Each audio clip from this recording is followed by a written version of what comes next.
Paano nga ba mag-sign up or gumawa ng account dito sa Tonic Bank? Okay, kung bago ka lang sa channel na to at gusto mo pa ng mga tutorial videos na kagaya nito, please hit the subscribe button. Okay, first step guys, ay i-search mo lang at i-download ang Tonic Bank application.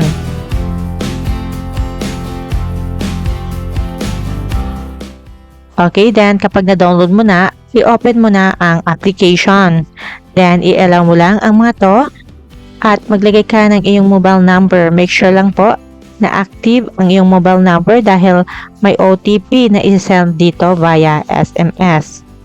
Okay, ang Tonic Bank guys, ito ay first neobank or digital-only bank sa Pilipinas at fully licensed ng BSP and insured by the PDIC. At ito pala guys ay kilala bilang isa sa mga may mataas na interest savings and time deposits. You can open an account in just 5 minutes and if you're qualified, you can get quick loan, you can pay your bills, you can send and receive funds instantly. Okay, then itap mo na tong create my account. Okay, pakibasa lang po itong terms and condition. Then itap mo na tong circle kung ikaw ay sumasang-ayon sa kanilang terms and conditions. At basahin mo rin itong fully data privacy statement. At kapag nabasa mo na to, itap mo na tong circle na ikaw ay sumasang-ayon sa kanilang banking data privacy. Okay, next ay i-enter mo dito yung OTP or one-time password na tatanggap mo sa yung mobile number via SMS. Ang OTP po pala ay valid hanggang 5 minutes lang. Or kapag na-expired ay pwede mo namang hilingin na ipadala muli ang OTP. But huwag mo pong i-share ang iyong OTP sa iba. Next is piliin mo ang iyong nationality. Kung ikaw ay Filipino or Filipina or may iba kang nationality. At ang susunod na gagawin mo ay mag-take ka ng face identity scan. Scan one valid ID you own and get your digital signature. Okay, pindutin mo na tong initiate face identity scan. Bago ka magsimula, make sure lang po na ikaw ay nasa maliwanag. Itapat mo ang face mo sa loob ng oval and hold your phone up till the scan's complete. Okay, kung handa ka na po ay pindutin mo na tong ready for face scan. Make sure lang po na ang picture mo ay malinaw. Kung hindi mo naman nagustuhan ang picture mo, ay pwede mo naman pindutin itong take another selfie. Kung gusto mong mag-selfie ulit at kung satisfied ka na sa selfie mo, ay pindutin mo tong let's use the profile. Okay, next is submit your valid ID to secure your account and unlock more Tonic services. Ang preferred ID guys ay national ID or PhilID. Pwede mo gamitin dito ang iyong physical or digital ID. At pwede rin passport and driver's license. But ito guys ay physical ID ang kailangan. Kapag ito guys na preferred ID ang ginamit mo, ay mas mabilis ang processing ng iyong identity at mas mabilis ma-verified. Okay, kung wala ka naman ditong preferred ID, pwede naman tong other IDs na UMID, Postal ID, PRC ID, at SSS ID. Okay, lahat ng yan guys ay dapat physical ID. Okay, for me ang gagamitin ko ay itong national ID or PhilID. Okay, kapag national ID or PhilID ang ginamit mo, may pagpipilian naman if digital ID, ito yung digital copy ng iyong national ID. Kung physical ID naman, ito yung PVC card version of your national ID. Okay, if PhilID, ito naman po ay yung downloaded version of your ID from PhilSys website. Ito yung black and white, bigger ID copy. At yung eGov website or App ID, ito naman po ay downloaded version of your national ID from eGov. Ito naman ay kagaya ng digital ID with signature. Okay, dahil ang gagamitin kong ID ay downloaded version of my ID from PhilSys website. Ito po ay black and white and bigger ID. So ito ang pipiliin ko na PhilID. Okay, kung paano mo naman i-scan ang iyong ID, kailangan naka-portrait mode ang iyong phone or nakapatindig.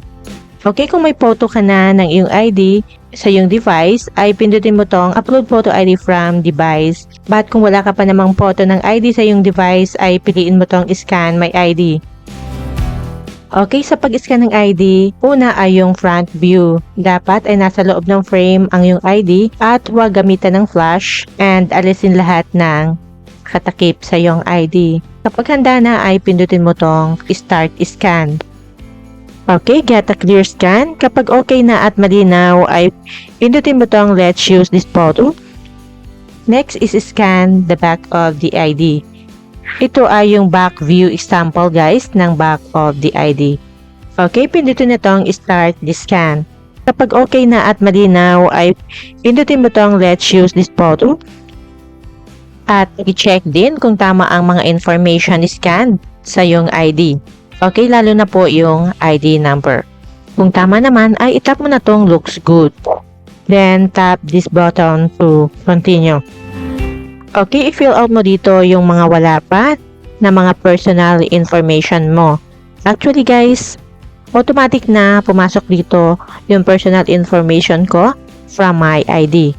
But kailangan mo pa rin i-check kung tama lahat yung first name, middle name, last name, gender, date of birth, and place of birth. Okay, kung tama naman lahat ay itap mo na tong continue. Then, i-fill out mo ang iyong complete address, yung iyong zip code, province, city or municipality, barangay, house unit or floor number, building, block, or lots. Then, kapag nalagyan mo na itong lahat, just tap next. Okay, then tell us about your source of income, employment status, occupation, and industry. Okay, pipili ka lang po ng iyong main source of income, ang iyong employment status ngayon, and which industry are you in.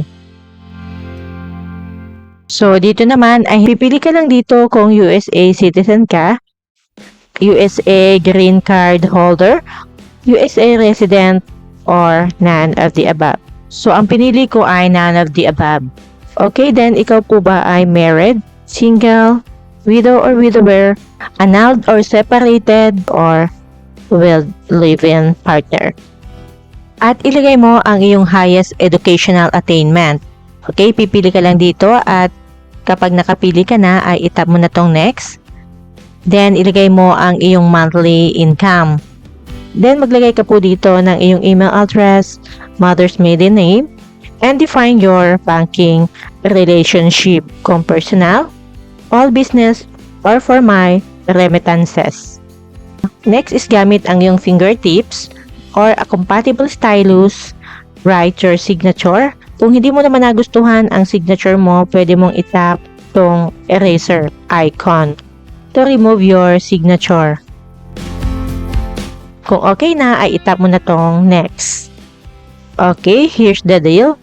Walang minimum balance, walang charges, at walang fees sa pag-closure ng accounts. Pwede ka mag-open ng up to 5 solo or group stashes.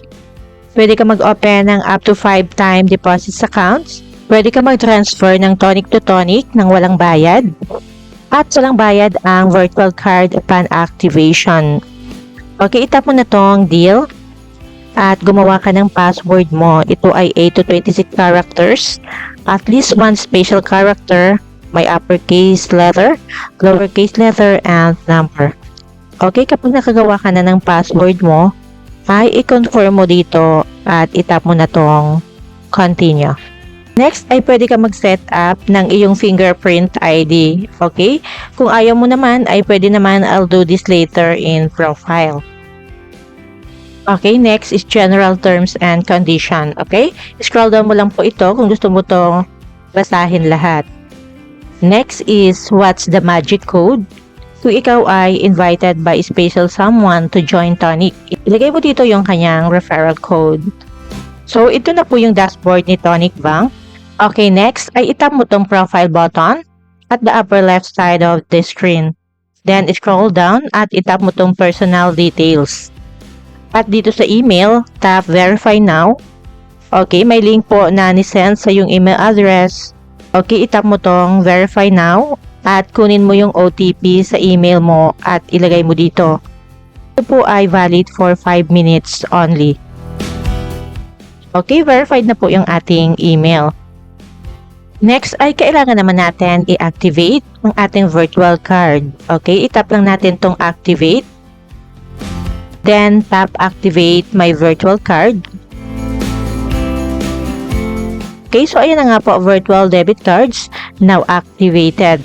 At paggagamit na natin tong virtual card for our online purchases, then itap na natin tong go to my virtual card. At ito na po yung ating virtual card. Then itap natin tong take control now at makikita natin dito yung transaction limits. At dito guys sa Tonic Digital Bank ay pwede tayo maka-earn sa ngayon dito ng up to 6.5% per annum interest. Okay, so ganun lang po guys kadali gumawa ng Tonic Digital Bank account. And I hope na nakatulong itong video sa inyo. And don't forget to hit like and subscribe button. Okay, thank you for watching.